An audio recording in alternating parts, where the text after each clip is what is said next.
Então eu quero dizer que nós estamos estudando a primeira parte do livro de Apocalipse, e a palavra Apocalipse significa revelação. Se você abrir a sua Bíblia em Apocalipse capítulo 1, versículo 1, a primeira palavra que aparece é revelação de Jesus Cristo.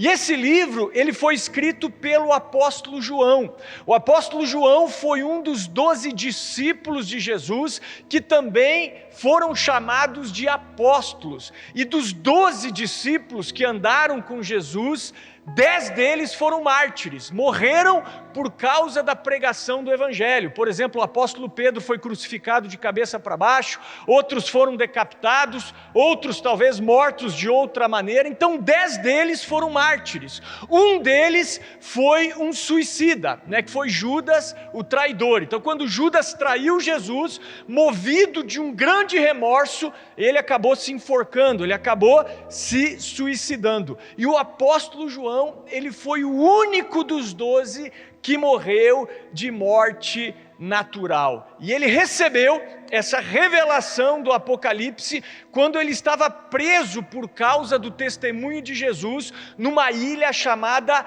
Pátimos. E essa revelação foi uma revelação do Senhor para as 7 igrejas da Ásia Menor. Essa região da Ásia Menor é onde hoje se encontra o país da Turquia, tá? É importante falar isso, porque hoje quando nós pensamos em Ásia, nós pensamos na China, nós pensamos no Japão, nós pensamos na Coreia do Norte, na Coreia do Sul, mas naquela época existia a Ásia Menor. A Ásia Menor era uma província conhecida como a província da Galácia, formada por várias cidades. Entre essas cidades estava a cidade de Éfeso, que nós estudamos semana passada, e estava também a cidade de Esmirna. Então essa região é onde hoje se encontra o país da Turquia. Hoje a Turquia pega uma parte do continente europeu e também uma parte do Oriente Médio. Então o Apocalipse foi endereçado para essas 7 igrejas